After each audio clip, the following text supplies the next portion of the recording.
এর আগের দিন আমি লাইভ দেখে শুনতে এলাম আর তখনই লাইভটা শেষ হয়ে গেল, ইউটিউবে গল্প হবে এবার এরকম বলা হলো। আচ্ছা, তাহলে আপনি দেরি করে ফেলেছিলেন। শ্রেয়া, আজ তোমায় একদম কলেজ গার্ল লাগছে। Oh my god, oh my god, thank you. এরকম অ্যাপ্রিসিয়েশন পেতে কার না ভালো লাগে বলো দেখি। আচ্ছা, তোমার গল্প শুনতে খুব ভালো লাগে, আজ ফার্স্ট টাইম তোমার লাইভ দেখছি ইউএসএ থেকে, লিখছে সঞ্চিতা পল। থ্যাংক ইউ সঞ্চিতা জয়েন করার জন্য, শুনতে থাকো। আচ্ছা, অর্পিতা বিশ্বাস লিখছে চুলটা বেঁধে নাও, খুব গরম পড়েছে। চুলটা আমার, এই চুল বাঁধা নিয়ে একটা মজার কথা বলি তোমাকে। আমার চুলটা বাঁধলে হার্ডলি থাকে, কাঁচর দিয়ে যদি কোনোভাবে আটকে নিই সেটা একরকম থাকতে পারে। বাকি না, আমি ছোটোবেলা থেকে খুব একটা চুল বাঁধাতে একদমই এক্সপার্ট নই, জানো তো। মানে আমি চুলটা না, নিজের চুল নিজে বাঁধতে পারি, মানে মেয়েরও আমি খুব একটা ভালো চুল বাঁধতে পারি না। চুল বাঁধা ব্যাপারটা আমি একদম পারি না। ওই জন্যেই মানে আমার কিন্তু কোনো রিজন নেই অলওয়েজ চুল খোলা রাখার। আমি মেনলি চুলটা সবসময় আমার খোলাই থাকে, কারণ আমি চুলটা বাঁধতে পারি না প্রপারলি। আচ্ছা, সেটা গেল। দ্বিতীয়ত হচ্ছে যে আমার চুলটা একটা খুব, এই দিক থেকে একটা ভালো টেক্সচার আমি বলবো, যে খুব বেশ একটু সিল্কি ওয়েতে, মানে ধর তোমার ক্লিপ লাগালাম বা কিছু একটু টুকটাক রিবন টিবন দিলাম, সেটা কতক্ষণ আমি কথা বলতে বলতে না 2 ঘন্টা যদি আমি টানা লাইভ করি, তার মধ্যে ওটা ডেফিনেটলি খুলে পড়ে যাবে, ওটা থাকবে না আমার মাথায়, ওটা থাকে না। সব মানে আমি যেখানে রিবন বেঁধে যাই, রিবনগুলো সব রাস্তায় পড়ে যায়, আমার চুলে রিবন থাকেই না, সে যতই টাইট রিবন দিয়ে আমি টাই করি না কেন, বাট পড়ে যায়। তো ওই সব কারণে আমি দেখলাম যে এত সমস্যা আমার দরকার নেই, চুলটা খোলাই থাক। আর এমনিতেও চুলটা খুলে রাখতেই আমি বেশি কমফর্ট ফিল করি। আচ্ছা, আমার কাছে একটা প্রচণ্ড ভয়ের গল্প আছে, তোমাকে আমি ফুলটা জেনে পাঠাবো একদম একদম। কে লিখছে এটা?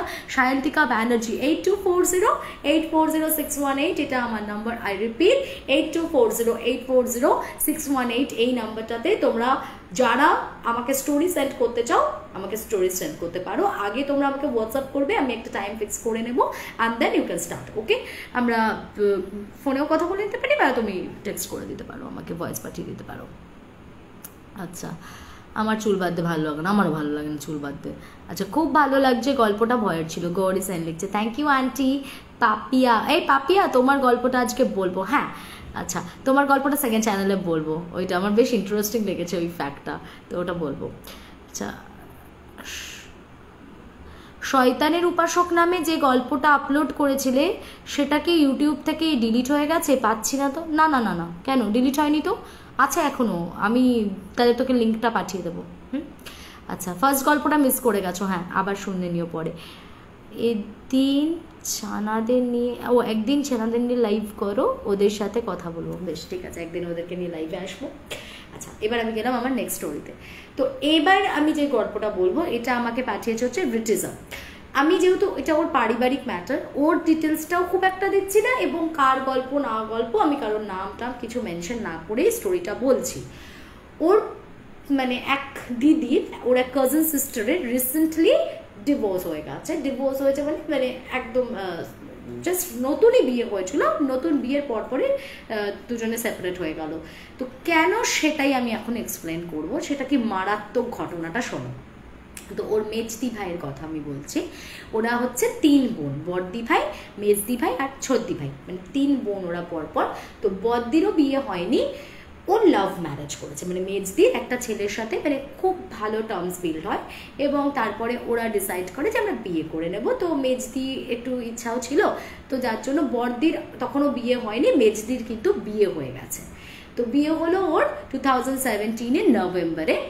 ডিসেম্বর মাসের ঘটনা আমি বলছি। ডিসেম্বরে যখন ফার্স্ট ওর বড়দি ওদের বাড়িতে ঘুরতে গেছে একবার, তো গেছে, যেহেতু শুনছিল যে যখন থেকে গেছে না ও বিয়ের পর নভেম্বরে ওই বাড়িতে, তারপর থেকেই একটু মেয়েটার শরীরটা খারাপ, মানে সবসময়তেই বলছে যে একটা খুব ঝিমুনি, মানে নতুন বিয়ের পর তার মধ্যে যে একটা লাবণ্য থাকে, একটা চাঞ্চল্য থাকে, তার মধ্যে একটা অদ্ভুত মানে উদ্দীপনা থাকে, তো সেগুলোর বড় অভাব ওর মধ্যে।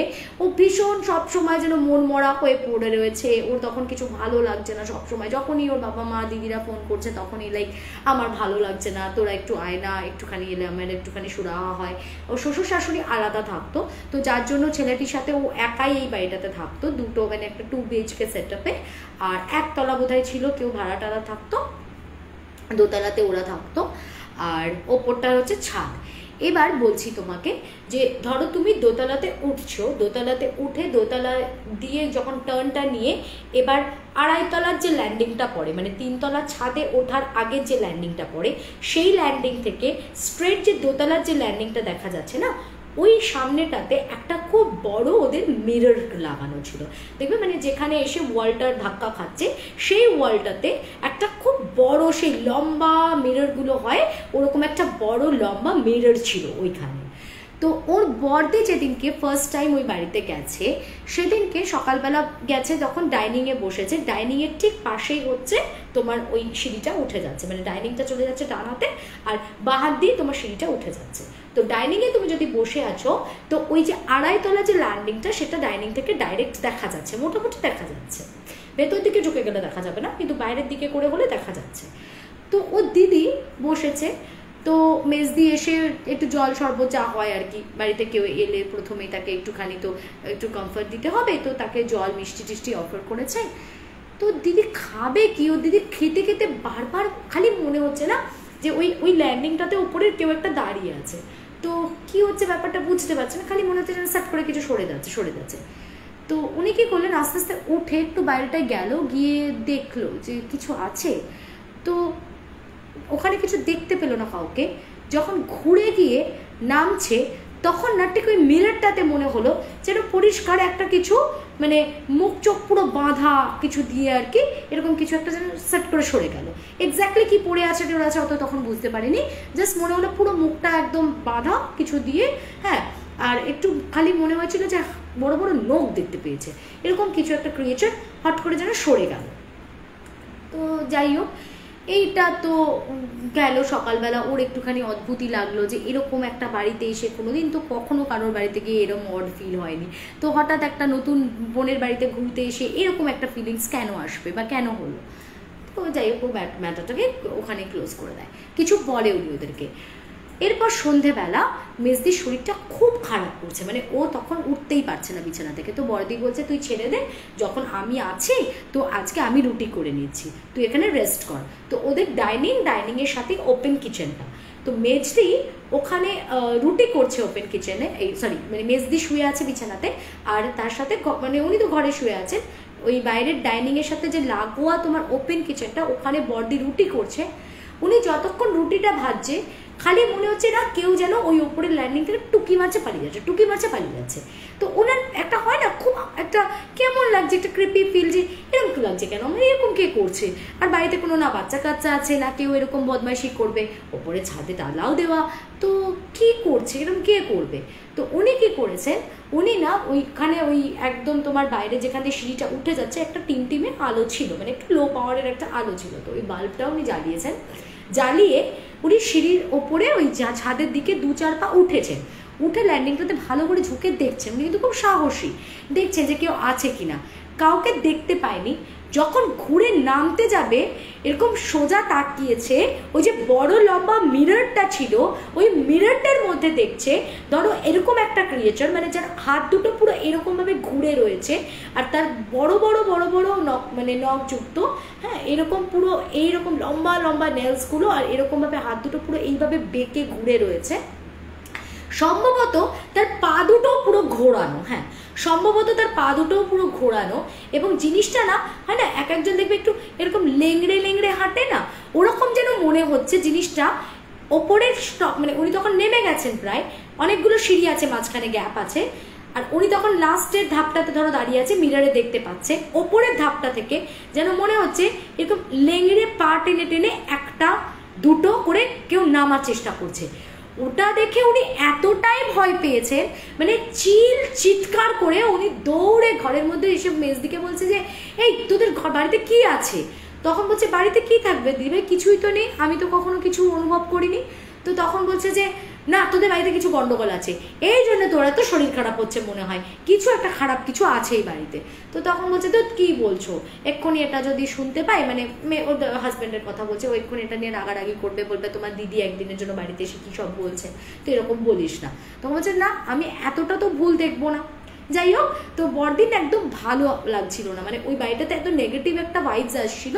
তো বড়দি পরের দিন সকালবেলা উঠে মেজদিকে বলো, দেখ বাবা তুই কিছু মনে করিস না, আমি কদিন একটু থাকতে পারলে তো ভালো হতো, কিন্তু আমার ভালো লাগছে না, একটু কাজও পড়ে গেছে, আমি না বাড়ি চলে যাই। মানে ওর তখন না ভেতরটা মানে ইস্পিস করছে যে এই ব্যাপারটা না আমি মাকে বাবাকে গিয়ে জানাবো। আর ও বারবারই, দিদি তো যতই হোক বোনের প্রতি একটা কনসার্ন, তো ওর বারবারই এই একটা ফিলিংস কাজ করছে যে আমার বোন এই বাড়িতে এসে থেকে প্রচন্ড অসুস্থ, মানে সব সময়তেই ও প্রচন্ড ভুগছে, অসুস্থতার মধ্যে রয়েছে। তো মনে হয় সম্ভবত কিছু তো ওর প্রবলেম হচ্ছে এই বাড়িতে, ও মানে বাড়িটাতে ওর কোনো এক্সটার্নাল মানে কোনো একটা বাহ্যিক কোনো কারণ এমন আছে যেটার জন্য ওর এত শরীর খারাপ হচ্ছে। সবটাই যে শুধুমাত্র ফিজিক্যাল বা মেন্টাল স্ট্রেস, সবাই বলছে যে মা বাবাকে ছেড়ে এসেছে, বিষয়টা কিন্তু সেরকম নয়। যাই হোক, তো এই ঘটনাটা ঘটলো। তো বড়দি বেশ ভয় টয় পেয়েছিল, বড়দি ভয় টয় পেয়ে তো উনি তো চলে এসেছেন। এবার এসে বাড়িতে বলে, তো বাড়িতে সবাই বলছে যে দাঁড়া, এরকম হঠাৎ করে তো গিয়ে আমরা এইভাবে বলতে পারি না। আচ্ছা, আরেকটাও ঘটনা ঘটেছিল, সেটা হচ্ছে যে বড়দি যখন চলে আসবে তার আগে বলছি, উনি রুমে বসে আছেন, তো মেজদি একটু গজর গজরই করছিল বাইরে গিয়ে যে তোকে এত করে বলছি তুই আর 2 দিন থেকে যেতে পারছিস, তোর যেন তাড়া লেগে গেছে যাওয়ার, কি তাহলে আসার দরকার ছিল, কালকেই এলি আজকেই যদি চলে যাবি। হ্যাঁ, একটু বক বক করতে করতে বলছে দাঁড়া এটা আমি বানিয়ে দিচ্ছি, এটা খেয়ে নিয়ে তুই যা। মানে উনি বসে বসে মানে, তখন বড়দি কি করেছে, জামা কাপড়গুলো গোছাচ্ছে, মানে বড়দি কিন্তু বেশ অনেক জামা কাপড় টাপড় নিয়ে গেছিল, মানে সেগুলো বারও করে ফেলেছে ব্যাগ থেকে, এক্সপেক্টিং যে আমি এখানে কিছুদিন থাকবো, কিন্তু ওখানে গিয়ে হঠাৎ করে ডিসিশনটা চেঞ্জ করলো এবং সাডেন উনি বললেন আমি চলে যাব।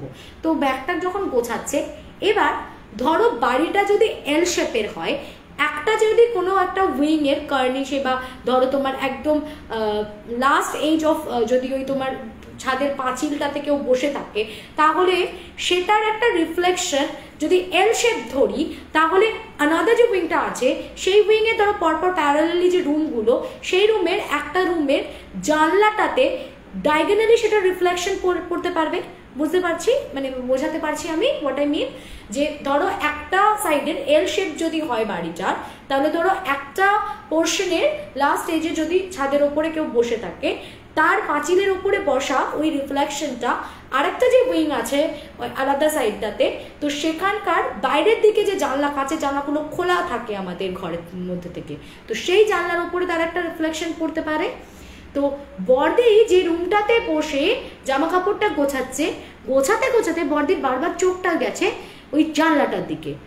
প্রথমবার অতটা গুরুত্ব দেয়নি, সেকেন্ড টাইম বড়দি মানে প্রথমবার যেন মনে হলো হুশ করে কিছু একটা চলে গেল, পরের বার যখন তাকাচ্ছে দেখছে ওই কাঁচের মানে জানলাটার মধ্যে দিয়ে দেখতে পাচ্ছে কেউ একটা ছাদের ওপরে ওখানে পা ঝুলিয়ে বসে আছে, যার পা দুটো এরকম বেঁকানো আর তার সাথে তার হাতগুলো এরকম না উল্টো উল্টো বেঁকানো, এরকম ভাবে বসে আছে, কিন্তু মুখ চোখ পুরো না বাঁধা, একটা কালো কিছু দিয়ে র্যাপ আপ করা, কিছু বোঝা যাচ্ছে না যে কে কি বৃত্তান্ত।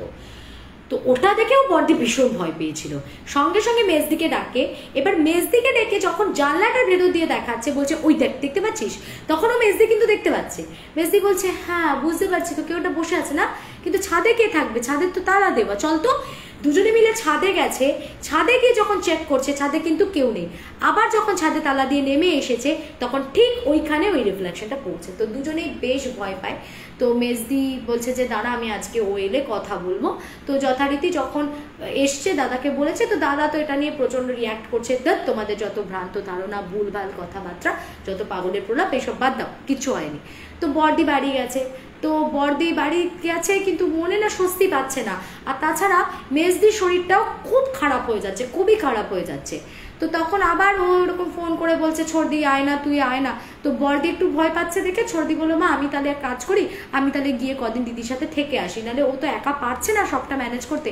এবার ওরা ভাবছে কি হতে পারে যে প্রথম নতুন সংসারে গেছে, ধরো একটা প্রচুর সাংসারিক চাপ পড়েছে ওর ওপরে, বাবা মাকে ছেড়ে গেছে, নিজের ফ্যামিলি ছেড়েছে, তো সব কিছু নিয়ে ওর একটা হয়তো মনের মানসিক কোনো দ্বন্দ্বে বা মানসিক কোনো ফ্রাস্ট্রেশনের মধ্যে ও রয়েছে, সবাই এটাই এক্সপেক্ট করছে।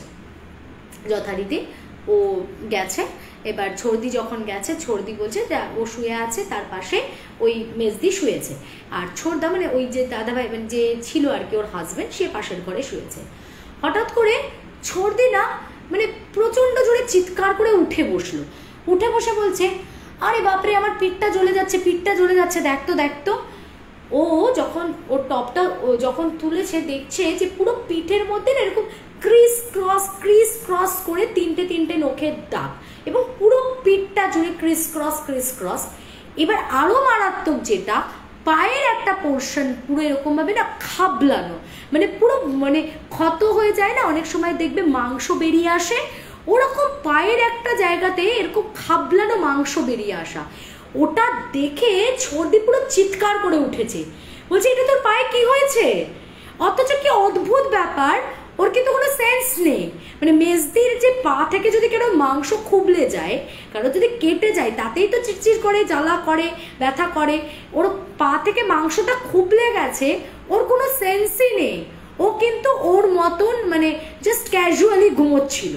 খালি ওর যখন পিঠটা চিরচির করেছে তখনও চিৎকার করে উঠে বসে বলছে যে আমার পিঠটা চিরচির করছে, দেখছে পুরো ক্রস করে কাটা, আর পাটা বলছে না আমার পায়ে কোনো ব্যথা নেই, পাটা দিব্যি ফেলছে, সব মুভ করছে সব, কিন্তু সেই এতখানি গর্ত হয়ে এরকম খোবলানো পাটা। তো ওরা ভীষণ ভয় পেয়ে যায়। এবার মেজদিকে যত রাত্রি বাড়ছে না, ও তত গোঙাতে শুরু করছে, ওকে কিছুতেই ঘুম পাড়ানো যাচ্ছে না। এবার মেজদাকে ডেকেছে, বলছে দাদা তুমি এসো, দেখো কি সব হচ্ছে কাণ্ড, কি আমি তো কিছু বুঝতে পারছি না। তো দাদাটা এসে বলছে, এবার একটু ভয়ও পাচ্ছে। এবার দাদাটা বলছে যে আমিও তো বুঝতে পারছি না কিছু, কি হচ্ছে বলতো, তাহলে কি করব, মাকে ফোন করব, তুই মাকে ফোন কর। তো তখন অত রাত্রেই মা বাবাকে ফোন করেছে, ফোন করে বলছে মা এরকম প্রবলেম।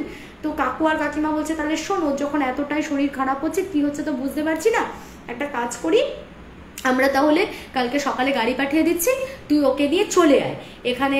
মানে কাকিমা তখন বলে যে এখানে ইছাপুরে কোথায় ছিন্নমস্তা মায়ের মন্দির আছে, বলে আমরা তাহলে ওখানে ওকে নিয়ে যাই, আমার মনে হয় ওর সাথে অন্য কিছু, মানে এরা সাসপেক্ট করছে যে ঠিক আছে বিয়ের পর জল পড়লে, নতুন জলে গায়ে অনেক সময় অনেক অশুভ শক্তি টক্তি মানে থাকে, তো অনেক সময় দৃষ্টি টিষ্টি পড়ে, তো ওই সব কোনো কিছু হতে পারে মেবি।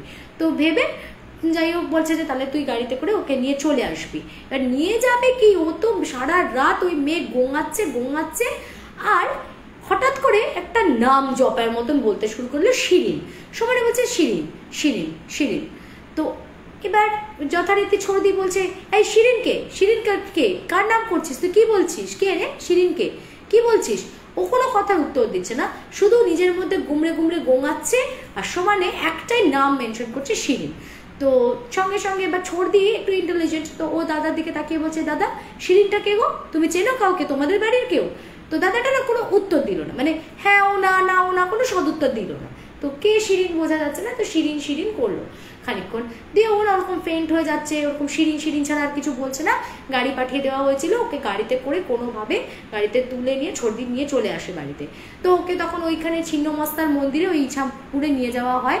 ইছাপুরে গিয়ে ওখানে বোধহয় ওনাকে একটা জল দেওয়া হয়েছিল, বলেছিল যে আমি তো বুঝতে পারছি না যে এক্স্যাক্টলি কি হয়েছে, যেটাই হয়েছিল কিন্তু এখন কিন্তু সেই জিনিসটা ওর সাথে নেই, তো তবু যেটা ওকে এফেক্ট করে গেছে, ওকে একটা জল দেয়, বলে এই জলটা আপনারা সিপ করে খাওয়াতে থাকবেন, ও যতদিন পর্যন্ত না ওই জিনিসটা পুরোপুরি ওর কাটবে, বা অশুভ ছায়াটা যতদিন না কাটছে ততদিন পর্যন্ত ওর মুখ দিয়ে কালো বমি হবে প্রত্যেকদিন জলটা খেলে। আর যখন দেখবেন বমিটা হচ্ছে না, তখন বুঝবেন ও সুস্থ হয়ে গেছে, আপনারা কিন্তু তার আগে ওকে ওই বাড়িতে পাঠাবেন না। তো যথারীতি ওইভাবেই শুরু হয়। দিন 5-7 এরকম কেটেছিল, এরকম জলটা খাওয়া তার বমি করতো, আস্তে 7 দিন পর পুরো ঠিক হয়ে যায়। এবং ওনা মানে যেরকম একটা শারীরিক ধকল, সবসময় একটা ক্লান্তি, সবসময় একটা কি বলবো, মানে বিয়ের পরের কোনো জৌলুসটা নষ্ট হয়ে গেছিলো, এরম যে ব্যাপারটা ছিল, আস্তে এবার কিছুটা রিকভার করে। তো যখন আস্তে কিছুটা ওরা রিকভার করেছে, তো তখন বলছে যে কিরে বাবা বাড়ি যাবি? তো ও একটুখানি বেচান হয়ে গেছে, কি চলো আমি বাড়ি যাই, বিয়ের পর নতুন বরকে ছেড়ে এত দূরে চলে এসেছি, শরীর খারাপ নিয়েই ভুগে যাচ্ছি, আমারও ভালো লাগছে না, তো যাই আমি একটু বাড়ি চলে যাই। তো ছর্দি তখন বললো যে না তোকে আমি একা তো ছাড়বো না, এরকম একটা তোর এখন এত সেন্সিটিভ মোমেন্ট, আমি তোর সাথে যাব, তো আমি কিন্তু থাকবো তোদের ওখানে গিয়ে কদিন। তো বলছে ঠিক আছে। তো আর কিছু জোর করেই ও একটুখানি চলে এসেছে। তো প্রথম দিন রাত্রেবেলা একটু ওর ইচ্ছা ছিল কি ওরা দুজনে শুয়ে, কিন্তু ছর্দি বললো যে না আজকে রাত্রে অন্তত আমি ওর সাথে শুয়ে, কাল থেকে আমি ওই ঘরে শুয়ে পড়বো, তোরা এই রুমে শুবি। তো ছর্দি শুয়েছে, হঠাৎ ছর্দির আর রাত্রেবেলা দেখছে কি মাথাটা ভেজা লাগছে, মানে ছর্দির আর কি হাত দিয়েছে, বিছানাটা ভেজা লাগছে, ছর্দি যেন মনে হচ্ছে যে স্কিনে কিছু এসে পড়লো যেটা ভেজা লাগছে। উঠে লাইটটা জ্বালিয়ে ও মানে চিৎকার করে বলছে যে এটা কি, দেখছে যে মেজদির পুরো মাথাটা এদিকটা ফেটে গেছে, চিরচির চিরচির করে ওখান থেকে পুরো এত ব্লিডিং হয়েছে, পুরো রক্তটা গড়িয়ে গড়িয়ে এসে ওর কাছে টাচ করছে, মানে ওর গায়ের বডিতে টাচ হয়েছে। আর ডান হাতের এই জায়গাটা থেকে ওই পায়ে যেরকম খোবলানো মাংস ছিল ওই রকম খোবলানো মাংস, অথচ একজনের মাথা ফেটে গেছে চিরচিরে, রক্ত বেরোচ্ছে এরকম ভাবে, তার সাথে হাতের মাংস খোবলানো, অথচ তার কোনো হুঁশই নেই। সে কিন্তু তার মতো বেঘরে ঘুমোচ্ছে, তার কোনো হুঁশ নেই। তাকে যখন ডেকে তোলা হচ্ছে, জিজ্ঞেস করছে কি রে তোর ব্যথা করছে না? ওর কোনো ব্যথা বেদনা কোনো অনুভূতিই নেই। ওটা দেখে এত ভয় লাগছে, পুরো হাতের এই জায়গার মাংসটা দেখবে এমনিতেই খুব তুলতুলে একটু নরম টাইপের হয় না, মানে এই দিকের মতো হাড়টা তো হয় না, তো এই জায়গাটা থেকে কেউ যদি এরকম খাবলে মাংস তুলে নেয় তাহলে খুব স্বাভাবিকভাবেই সেটাতে প্রচণ্ড পেনফুল একটা ব্যাপার হবে। কিন্তু অদ্ভুত ব্যাপার, সেটা কিন্তু সে একেবারেই ফিল করতে পারছেই না। ওটা এরকম খাবলে যেন মনে হচ্ছে কেউ তুলে নিয়েছে, ওই জায়গাটা পুরো এরকম রক্ত বেরোচ্ছে গ্যাল গ্যাল গ্যাল করে, কিন্তু ওইভাবেই ও ঘুমোচ্ছে। ওকে তো টেনে তোলা হলো, ব্যান্ডেজ ফ্যান্ডেজ লাগানো হলো, দিয়ে তারপরে পরের দিন সকালবেলা ছোটদি ফোন করেছে বাড়িতে, বলছে যে মা মেজদির অবস্থা ভীষণ খারাপ, তোমরা কিছু একটা ব্যবস্থা করো। তো তখন মেজদির বাড়ি থেকে, আচ্ছা এদিকে আর একটা কথা বলি, তার শ্বশুর শাশুড়িকে জানানো হচ্ছে, তারা কিন্তু বিষয়গুলোতে কোনো গুরুত্বই দেয়নি, মানে তাদের কাছে ব্যাপারটা এরকমভাবেই রয়েছে যে ঠিক আছে নতুন বউয়ের নিশ্চয়ই তার কোনো মানসিক সমস্যা আছে, কিছু একটা প্রবলেম হচ্ছে, কিন্তু এর জন্য আমরা কেউ লায়াবল নয়, এই টাইপের একটা অ্যাটিটিউড। তো তারা খুব একটা গুরুত্বও দেয়নি, খুব যে দেখাশোনা করা বা কিছু সেরকম কোনো ব্যাপার না, তাদের এর থেকে কোনো রেসপন্স নেই। ওয়েল, এইবার যথারীতি পরের দিন সকালবেলা এক গুরুমাকে নিয়ে, মানে ওই ছিন্নমস্তার মন্দিরের থ্রুতে একজনকে ওনারা কানেক্ট করেন, এবং তারপরে এক গুরুমাকে নিয়ে কাকু কাকিমা আসে। তো সেই মানে উনি যখন আসলেন, উনি ওই একটা ঘটির অগ্রদান করলেন আর কি মেজদিকে। ওটা করার পরে ওনা মানে আরও জোরে গঙ্গাতে শুরু করলো, আর ওর মুখে একটাই কথা, শিরিন শিরিন শিরিন। তো এটা যখন চলছে খানিকক্ষণ পর ওকে বলছে যে তুই কে, তুই কি চাস? তো ওই শিরিন শিরিন বলছে, আর শুধুমাত্র মেজদা যে দাদাটা ছিল ওই দাদাটার দিকে তাকাচ্ছে, আর কোনো উত্তর দিচ্ছে না। তো তখন বলছে তুই বল না তুই কি চাস? তো ও না খালি বলছে মানে যে ও জানে বলে এরকমভাবে দাদাটাকে দেখাচ্ছে। তো তখন ওই যে গুরুমা ছিলেন তো বলছে যে তুই তো খুব ভালো করেই জানিস কে এই শিরিন, কি বৃত্তান্ত, তুই বল, তুই না বললে কিন্তু তুই মজা পাস না, যে এই মেয়েটা নষ্ট হবে, এই মেয়েটা টর্চার হবে, এই মেয়েটার জীবনটা চলে যাবে, শুধু সেটা কিন্তু নয়, এটা যেই আছে সে কিন্তু তোকেও ছাড়বে না। তার রাগটা কিন্তু ওর ওপর নয়, তার রাগটা ওর ওপর এখন গিয়ে পড়েছে, তোর এখন ওটা বিবাহিত স্ত্রী বলে তুই নিজেও জানিস যে তার রাগটা কিন্তু তোর ওপরে আছে, রাইট? সো তুই এখনো সময় আছে, কনফেস কর। তুই যদি কনফেশন দিয়ে দিস তাহলে কিন্তু আমি তোর একটা মুক্তির উপায় বার করতে পারি, আদারওয়াইজ আমি কিন্তু না তোকে বাঁচাতে পারবো না ওকে বাঁচাতে পারবো, মেয়েটা তো মারা যাবেই, তুই কিন্তু পার পাবি না, ও কিন্তু তোকেও মেরে ফেলবে। তো ও শুধু চাইছে যে তুই কনফেস কর, তুই বল এটা কে, শিরিন কি। তখন নাকি ওই দাদাটা পুরো ভেঙে পড়ে এবং লাস্টে হাওমাও করে কাঁদতে কাঁদতে ও নাকি এই পুরো ব্যাপারটা কনফেস করেছিল যে শিরিন বলে একটি মেয়ের সাথে বিয়ের আগে ওর রিলেশনশিপ ছিল। কিন্তু যা হয় না, কোনো মানে কিছু মানুষ থাকে না কোনো সময়তেই তার রিলেশনশিপের ওপর কমিটেড বা খুব বেশি লয়্যালটি মেনটেন করতে পারে না, তো ও একটু কাইন্ড অফ ওরকম টাইপের ছিল। তো যার জন্য ও শিরিনের সাথে যখন ইনভলভ বা তার সাথে যখন রিলেশনশিপে, হঠাৎ করে শিরিনের এক খুঁড়তো বোন প্রিয়া কনসিভ করে যায়, এবং পরে যে মিস্ট্রিটা সলভ হয়েছিল যে প্রিয়া যে কনসিভ করেছিল তার জন্য রেসপন্সিবল আর কেউ নয়, সেটা কিন্তু এই ছেলেটাই। তো এই ছেলেটাই যখন আর কি ওর সাথে শিরিনের সাথে ইনভলভ ছিল, সেই সময় সাইমালটেনিয়াসলি ওর কাজিন সিস্টার ছিল যে প্রিয়ার সাথেও তার আর কি একটা অ্যাফেয়ার চলতো, এবং মানে সেই অ্যাফেয়ারটা অবশ্যই বোঝা যাচ্ছে যে সেটা কোনো লাভ অ্যাফেয়ার নয়, সেটা একটা ফিজিক্যাল ডিজায়ার বলো বা ওই রকমই একটা ব্যাপার। তো সেই কারণে তাদের মধ্যে ফিজিক্যাল ইন্টিমেসিটা খুব বেশি ছিল, এবং তারই পরিণামে প্রিয়া কিন্তু কনসিভ করে যায়। এইবার শিরিন যখন এই কথাটা শোনে যে প্রিয়া কনসিভ করে গেছে, ওইটা মেনে নিতে পারেনি, খুব স্বাভাবিক, মানে ওর বোনকেও খুব ভালোবাসতো, যতই হোক নিজের খুঁড়তো বোন, তো বোনকেও একাধারে ভীষণ ভালোবাসছে, আবার অন্যদিকে নিজের বয়ফ্রেন্ড মানে যাকে ও নিজের প্রাণের থেকেও বেশি ভালোবাসতো, তো তাদের দুজনের মধ্যে এরকম একটা ঘটনা, এরকম একটা অবৈধ সম্পর্ক এবং তার এই পরিণাম, সেটা শিরিন মেনে নিতে পারেনি এবং ও কিন্তু পুরো একদম হ্যাং হয়ে গেছিলো, মানে খুব বাজেভাবে, মানে ওড়না দিয়ে না নিজের চোখ নাক মুখ সব কিছু একদম মুড়ে টুড়ে ফেলে গলায় দড়ি দিয়ে ও ঝুলে গেছিলো। তো ও ওইভাবে ওর মারা যায় এবং পরবর্তীতে প্রিয়াকে ও 60,000 টাকা দিয়েছিল, প্রায় 60,000 মতন দিয়ে ওকে অ্যাবর্শন করিয়ে বলে পুরো ব্যাপারটা চেপে যেতে হবে। তো শিরিনের মৃত্যুর কারণটাও কেউ সেভাবে বুঝতে পারেনি, কারণ ওর এই রিলেশনশিপের ব্যাপারে খুব একটা কেউ জানতো তা না। এই পুরো ব্যাপারটাই কিন্তু প্রিয়া, শিরিন আর ওই ছেলেটির মধ্যে ইন্টারনাল ম্যাটার ছিল এবং তার পরিণাম হিসাবে মানে শিরিন যে চলে যায় সেটা কিন্তু অনেকেই বুঝতে পারেনি, মানে সবার কাছে একটা ধোঁয়াশা যে হঠাৎ করে এত ভালো এত প্রাণোচ্ছল মেয়েটা সে এরকম একটা কাজ কেন করলো। আর প্রিয়াও যে কনসিভ করেছিল সেটা কিন্তু মানে কোথাও গিয়ে দেখো ইচ্ছা করে মেয়েটাকে একটা মেন্টাল টর্চার করার জন্যই কিন্তু প্রিয়াও গিয়ে জানিয়েছিল। কারণ প্রিয়া যদি ব্যাপারটাকে ধামাচাপাই দিয়ে দেবে, সোসাইটির সামনে নাই আনবে, প্রতিবাদ যদি নাই করবে, শিরিনকে এটা জানিয়ে পার্টিকুলারলি কষ্ট দেওয়ার তো কোনো যুক্তি ছিল না না। তো এটা কোথাও গিয়ে ওকে মেন্টালি টর্চারটা করবে বা ওর একটা হয়তো ছেলেটার কাছেও টাইম পাস ছিল মেবি, কিন্তু ওর তরফ থেকে হয়তো এমন কোনো জেনুইন ফিলিংস ছিল যেটা ওর মনে হয়েছে যে আমি যদি শিরিনকে জানিয়ে দিই আমার একটা চান্স হতে পারে, কিছু একটা সাইকোলজিক্যালিও চলছিল যার জন্য ও কিন্তু এটা করে। কিন্তু ফাইনালি প্রিয়ার সাথে কিন্তু ছেলেটা থাকবে না, একদম ডিসাইডেড ছিল এবং যার জন্য ওকে 60,000 টাকা দিয়ে ওর মুখ বন্ধ করে দেয় এবং অ্যাবর্শনও করিয়ে দেয়। এবং পরে শিরিনের মৃত্যুটা এইভাবে ঘটেছিল। তো কেউ বুঝতে পারেন যে কেন মারা গেছে, ও এরকম নোট ফটো লিখে গেছিল আমার মৃত্যুর জন্য কেউ দায়ী নয় অ্যান্ড অল, একটু ওভার ইমোশনাল ছিল সে। কিন্তু এইবার যখন ছেলেটা আবার পরবর্তীতে বিয়ে করেছে সেটা কিন্তু মানে হয়তো সেই জিনিসটা মেনে নিতে পারেনি এবং ওই কনফেশনটাই ও চাইছিল যে ওর সবার সামনে রিভিলড হোক, অথবা হয়তো সত্যি মেজদি এত ভালো মেয়ে আর একটা মেয়ের জীবন যাতে এরকমভাবে নষ্ট না হোক, মেবি সেই পয়েন্ট অফ ভিউ থেকে হতে পারে। কিন্তু যদিও মেজদির জন্য এটা খুব বেশি টর্চারিং ছিল ব্যাপারটা, ওর গায়ের এরকম মাংস খুবলে যাওয়া, মাথা ফেটে যাওয়া, ও কিন্তু অদ্ভুত কথা দেখো, ওর যে এত কিছু হতো না ওর সাথে, ওর কিন্তু কোনো ফিলিংস ছিল না, ওর কিন্তু কোনো ব্যথা বেদনা কিছু ছিল না শরীরে। ও ওই ওষুধ মেডিসিনস লাগিয়েছে তো ওইটুকুনি, মানে পায়ের মাংস খুবলে গেছে তার কোনো ব্যথা নেই, হাতের মাংস খুবলে গেছে হাত মুভ করছে সব কাজ করছে কোনো ব্যথা নেই, মাথা ফেটে গেছে তার কোনো ব্যথা নেই, কিচ্ছু না। কিন্তু মেডিসিনস চলতো, মেডিসিনসে আস্তে আস্তে জিনিসটা ঠিক হচ্ছিল।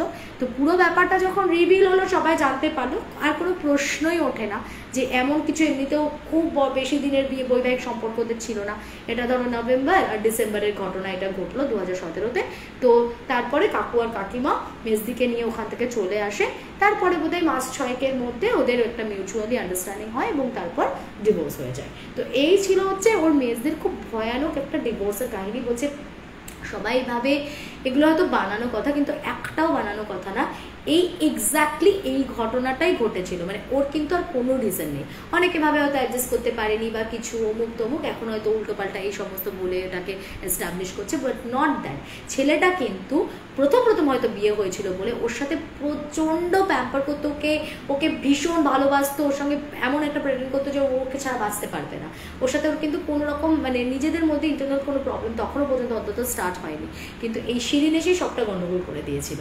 তো যাই হোক, এখন তো আছে মেজদি বাড়িতে রয়েছে এবং ওর না ক্ষতগুলো তারপর আস্তে আস্তে খুব তাড়াতাড়ি সেরেও যায় এবং তারপর থেকে ও কিন্তু একদম সুস্থভাবেই রয়েছে। আচ্ছা, স্নেহা ঘোষ ভয়ানক ঘটনা লিখছে ঋতপা রায়চৌধুরী, থ্যাংক ইউ। তৃষা দত্ত লিখছে এরকম ছেলেকে পানিশমেন্ট দেওয়া উচিত।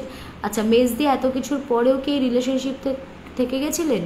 না, আমি তো প্রথমে স্টার্টই করলাম ওই জন্য যে মেজদির এটাই ছিল হচ্ছে ডিভোর্সের কারণ। অবশ্যই থাকবে না, মানে তার বাবা মা দিদিরা কেউ রাখবে নাকি তাকে, যে এই ঘটনাটা যদি কোনো একটা ছেলে ঘটাতে পারে কোনো মেয়ের সাথে, তাহলে তাদের মেয়ের সাথেও তো ভবিষ্যতে এর থেকেও মর্মান্তিক কিছু ঘটতেই পারে। মানে সে কতটা ডেসপারেট, একটা মেয়ে তার জন্য মানে প্রাণ দিয়ে দিয়েছে, সেটাও কাউকে মানে সে জানতে দেয়নি, একদম ব্যাপারটাকে কনফিডেন্সিয়ালি হ্যান্ডেল করেছে।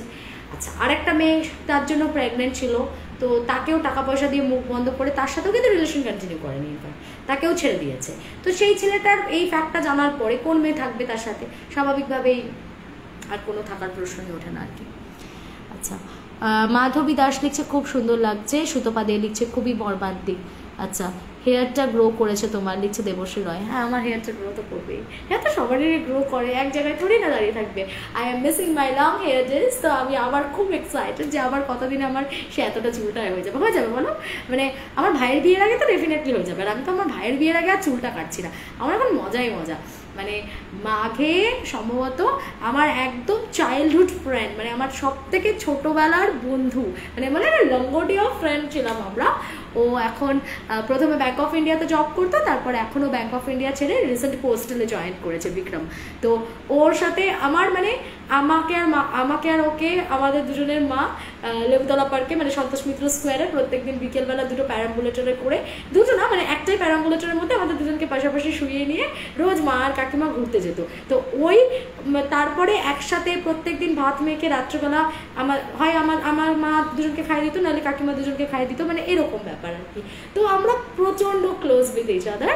তো ওই এখনও পোস্টেলে আছে। তো ওরও বিয়ে ফিক্স হয়ে গেছে, ওর হচ্ছে তোমার মাঘে বিয়ে, আর ফাল্গুনে হচ্ছে আমার ভাইয়ের বিয়ে। মানে পরপর দুটো বিয়ে বাড়ি নিয়ে প্রচণ্ড এক্সাইটেড অ্যাকচুয়ালি।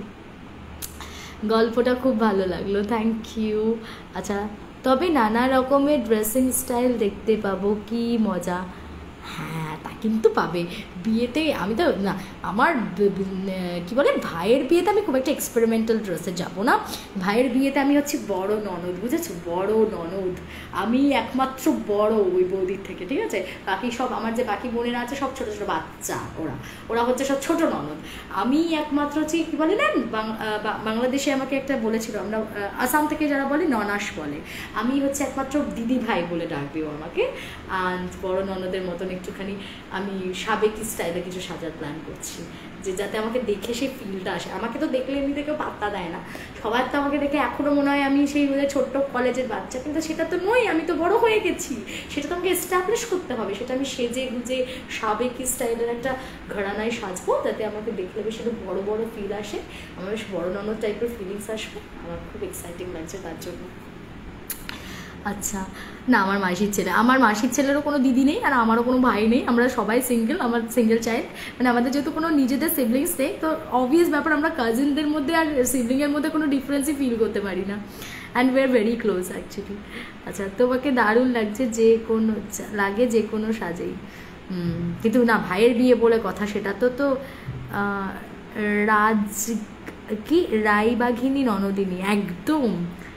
আমি দাঁড়াও, আমার তো নিজের ননদকে নিয়ে খুব বিটার এক্সপিরিয়েন্স। যাই হোক, তো আমি যখন নিজে ননদ হব, আমি কিছু বছর পর আশা রাখি যে আমি কোনোদিন আমার ভাইয়ের বউকে নিয়ে এসে এখানে বসে লাইভ করাবো, লাইভে তোমাদেরকে শোনাবো আমি কেমন ননদ। আশা করি আমি ডিসঅ্যাপয়েন্ট করবো না তাকে, অন্তত এটুকু কনফিডেন্স আছে আমার। ফার্স্ট গল্পটা আবার শুনতে হবে পরে, একদম তখন মিস করে গেছি, শুনে নিও। আচ্ছা, দারুণ লেগেছে দিদি, থ্যাংক ইউ, দারুণ লাগলো স্টোরিটা, লাভ ইউ ডিয়ার। লিখছে প্রীতিশা মণ্ডল, ওকে, লাভ ইউ টু। আচ্ছা, তুমি বলেছিলে কল করবে, গল্প পাঠাবো বলে, তো কল করবে না গো দি? কবে কল করবো বলেছিলাম? তুই আমার কথাটা ধরে বসে থাকলে তুই আমায় কল করে নিবি না? হ্যাঁ, তোর মনে হয় যে আমার মাথাতে এটা থাকবে যে আমি তোকে কল করবো বলেছিলাম, মানে অন টাইম আমি তোকে কল ব্যাকটা করবো? তুই করবি না আমাকে কল? তো তুই করে নিতে পারতিস না? আমি ভুলে গেছি রাহি, তুই আমাকে প্লিজ একটু কল করে নিবি। 8240840618 এটা আমার নাম্বার। তোমরা যারা আমাকে গল্প পাঠাতে চাও, নিজের দায়িত্বে আমাকে ফোন করে গল্প পাঠিয়ে দেবে, ঠিক আছে?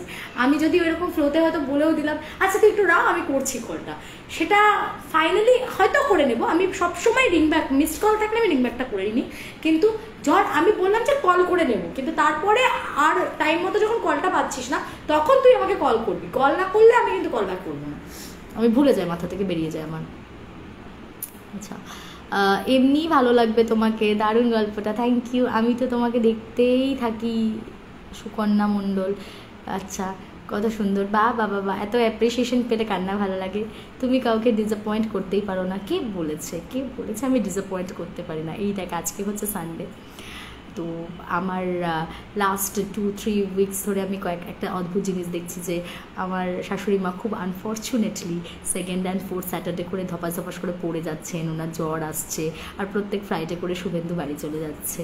আমি প্রত্যেকটা স্যাটারডে মোটামুটি একাই মিকো আর ইভানকে নিয়ে আমাকে কাটাতে হচ্ছে। তো ঠিক আছে, আমি অনেককেই ডিসঅ্যাপয়েন্ট করি, আমি ডিসঅ্যাপয়েন্ট করি না এরকম ব্যাপার নেই, ঠিক আছে, হতে হয়, আই ক্যান আন্ডারস্ট্যান্ড। আচ্ছা, তনিমা দেবনাথ বলছে যে আমার কমেন্টটা রিপ্লাই করো, তো করলাম। দিদিকে গল্প শুনতে পেলাম না, পরে শুনে নিবি। দিদি আমি এখন নিউ দীঘাতে বসে আছি সমুদ্রের ধারে। আরে বাহ, আমার তো একদম কাছেই আছিস। কিন্তু আমার এই গরমের মধ্যে আমার আর বাড়ি থেকে বেরোবার এনার্জি নেই, আর বাড়িতে যে টাইম স্পেন্ড করবো সেটার আমার উপায়। আমি আর দেখ এবার মন্দারমণিকে ফটো দেবো না, এত ফটো পোস্ট করারই পরিণতি এইটা। এই যে এতগুলো, এই লাস্ট মান্থে আমি এতগুলো মন্দারমণি যাওয়ার ফটো পোস্ট করেছি, তারপর থেকেই কিন্তু উনি প্রত্যেক সপ্তাহে পড়ে যাচ্ছেন। আমি কিন্তু এটা রিলেট করলাম ব্যাপারটা, তাই জন্য আমি ঠিক করেছি যে আমি আর পরের সপ্তাহ থেকে ঘুরতে গেলে, বেড়াতে গেলে কোনো ফটো আপলোড করবো না, তাহলে ব্যাপারটা শান্তিপূর্ণ থাকবে আর উনি পড়ে যাবেন না অন্তত। আচ্ছা, ওটা তো চলবেই, দড়িটা না, কোনো টানাটানি নেই আমার এন থেকে, কোনো টানাটানিই নেই, আমি ছেড়েই দিয়েছি। আমি এই জন্যই তো আমার মানে বক্তব্যটা হচ্ছে যে যেখানে কোনো এক পাশে কোনো প্রেশারই নেই আর এক পাশেই পুরো প্রেশারটা চলে যায়, সেখানে আবার এত কন্ট্রোভার্সির জায়গা কিসে, রাগারাগিটা কিসে? আমার প্রশ্ন সেই জায়গাটাতে। রাগারাগির জায়গা তো তখন আসবে না যদি আমি টানিটা করি, আমি তো টানি না, ছেড়ে দিয়েছি। তাই জন্যই আমি বুঝতে পারি না রাগের কারণটা কি। আচ্ছা, লাইভটা যদি দেখে হেভি রেগে যাবেন। উনি কি দেখেন না নাকি? উনি আমার প্রত্যেকটা লাইভ দেখেন, উনি দেখেন, ওনার মেয়ে দেখে, আমি ভয় পাই নাকি? আমি তো সত্যি কথা সত্যিভাবেই বলি, আমারও তো আগ ঢাকে কথাবার্তা নেই, আমি একটু সোজা কথা সোজাভাবে বলে ফেলি, এটা আমার প্রবলেম, কিছু করার নেই তাতে। আচ্ছা, যেমন বুনো ওল তেমন বাঘাতে তুল, একদমই তাই। আমার কোনো টানাটানি নেই, কিন্তু আমি মানে আমার জায়গাতে আমি রাজ করি, মানে এটা এই ধর লাইভ প্ল্যাটফর্মটা, এটা এখানেকার রানী আমি, ঠিক আছে, এটা আমার শো, আমি যেটা বলবো সেটাই ফাইনাল। তো আমি এখানে অনেক কিছু ডিসকাস করে দিতে পারি, কারণ এটা আমার প্ল্যাটফর্ম। উনি বাড়িতে বলেন, আমি এখানে বলি। আচ্ছা, আমি ভাবলাম ডিস্টার্বড হবে তাই করিনি। আচ্ছা ঠিক আছে, আমি কল করে নেবো, প্লিজ তুই একটু করে নিস বাবা। আচ্ছা, ভালো বৌমাগুলোই এরকম দুষ্টু শাশুড়ি? না না, আমার শাশুড়ি খুবই ভালো, ওদের দুষ্টু বলিস না, মানে ছেলেকে ভালোবাসলে আর ছেলে ভালোবাসলে তাতে তো দুষ্টুর ব্যাপার নেই, এগুলো সবটাই আমি বুঝি পজিটিভনেস, এবং আমি সেটাকে যথেষ্ট রেসপেক্ট দিই। কিন্তু আমি যখন নিজে ইন্টার্ন সেই রেসপেক্টটা পাই না, তখন আমার একটুখানি মাথাটা গরম হয় যে আমি যে জায়গাটাকে রেসপেক্ট করছি সেই জায়গাটাকে তারা কেন রেসপেক্টটা করছে না, এটাই প্রবলেম, আর কিছু। মানে আমার এন থেকে অন্তত কোনো বাঁধন নেই, আমি পুরো ছেড়ে দিয়েছি। কারণ আমার একটা নিজের লাইফ আছে, অ্যাকচুয়ালি আমার একটা বড় সার্কেল আছে, কিন্তু তাদের প্রবলেমটা হচ্ছে তাদের আর কিছু নেই লাইফে, এটা সমস্যা।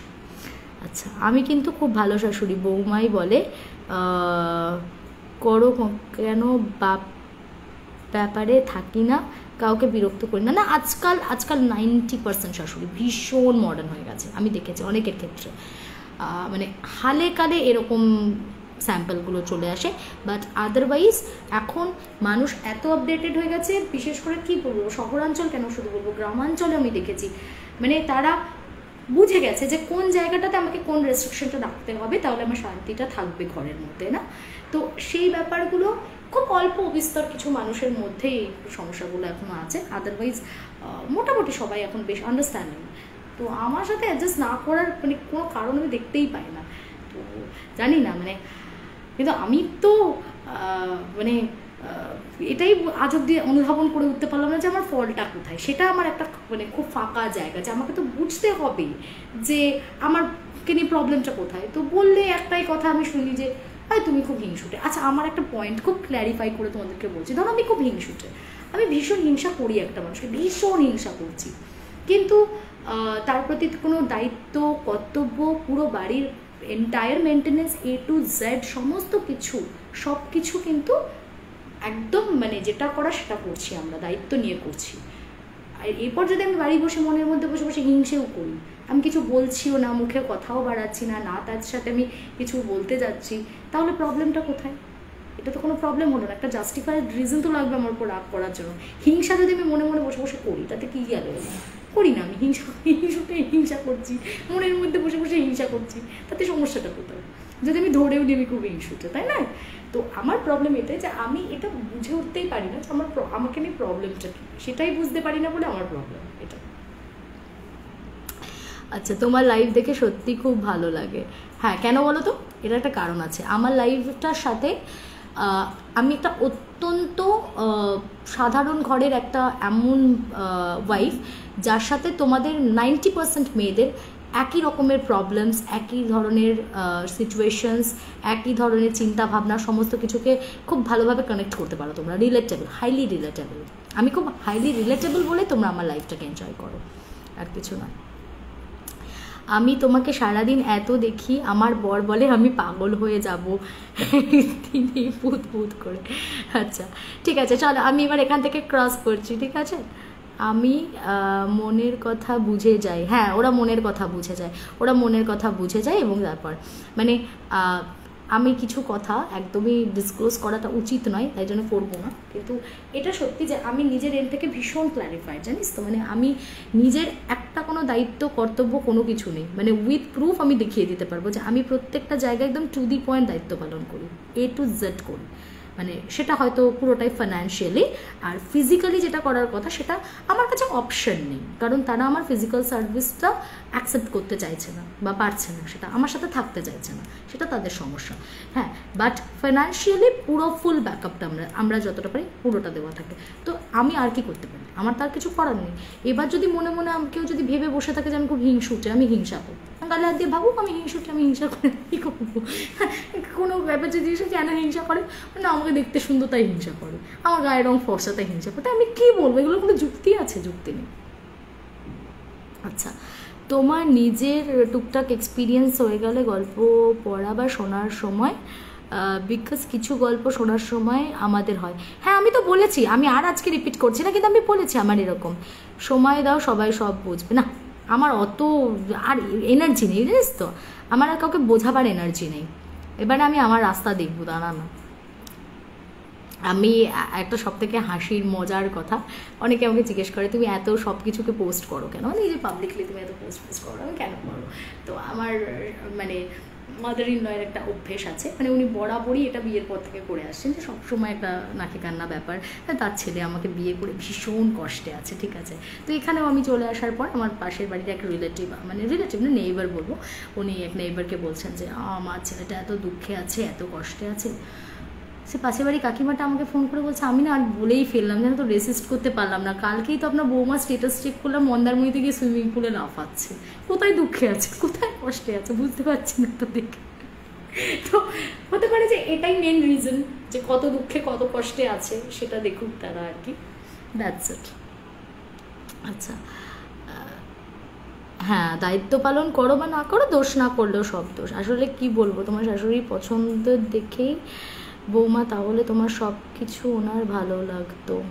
হ্যাঁ, লাভ ম্যারেজটা এখনও একটা ওই কী বলো তো মেন্টাল ব্লক বলা যায়, যে লাভ ম্যারেজ করেছে, আমার চয়েসের নয়, সেটা একটা ফ্যাক্ট, ঠিক আছে। বাট আমার এটা দারুণ লেগেছে, পাশের বাড়ির ওই কাকিমা ফোন করে বলছে ও মা আমাকে সমানে বলছে ভালো নেই, ছেলেটা আমার ভালো নেই, রোগা হয়ে যাচ্ছে। আমি এই তো কালকে মন্দারমণি থেকে সুইমিং পুলে লাফাচ্ছিল, কোথায় ভালো নেই, আর কি করে ভালো থাকবে? ভূতগুলোকে বলে দাও, ওরাই দেখে নেবে। না না থাক, কাউকে দেখতে হবে না, আমি একদম রিভেঞ্জ মেন্টালিটি নয়, ঠিক আছে। আর বাড়ির লোকের সাথে কিসের রিভেঞ্জ, না সে পর ভাবলেও আলটিমেট আমি অফিসিয়ালি তো শুভেন্দু আচার্যরই বউ, কী করা যাবে? এই জায়গাটা উনি মানতে না পারলে ওনাকে ঘাট ধরে মানতে হবে, বাই ল মানতে হবে, কিচ্ছু করার নেই।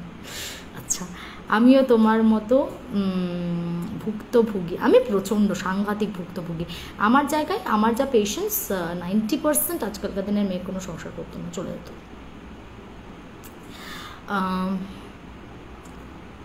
খাটনিটাকে কেউ দাম দেয় না, সমাধি।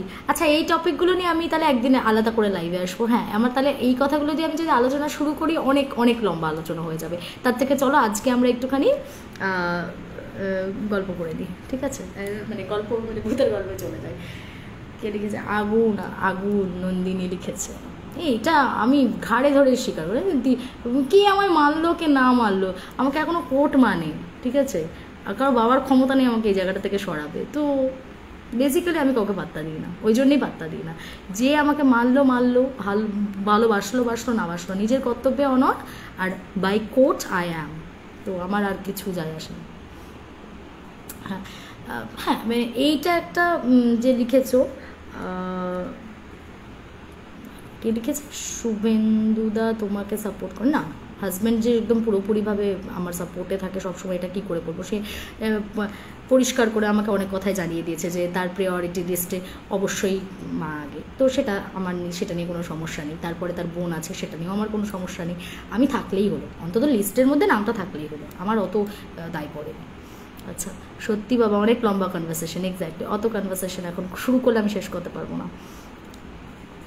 হ্যাঁ, অ্যাকচুয়ালি কাজ না থাকলে এই মানুষের এই প্রবলেমটা হয়, যে মানে আমার যিনি ননদ উনিও কর্মরতা তো নন সেভাবে, তো উনিও মানে সারাদিন বাড়িতে বসে ফেসবুক অ্যান্ড হোয়াটসঅ্যাপটাই ওনার সম্বল, তো সেই কারণেই ওনার এই প্রবলেমটা আমাকে নিয়ে। যাই হোক, এত কিছু ঝেলার পর তুমি ইন ফিউচার ভালো শাশুড়ি হবে, একদম আমি তো হবই পাক্কা, একদম। আগে ননদের এক্সপেরিমেন্টটা করি, দাঁড়া আমার ভাইয়ের বউ আসছে, আই এম সো এক্সাইটেড, আমি দেখি আমি কেমন ননদ হই, আই এম ভেরি এক্সাইটেড।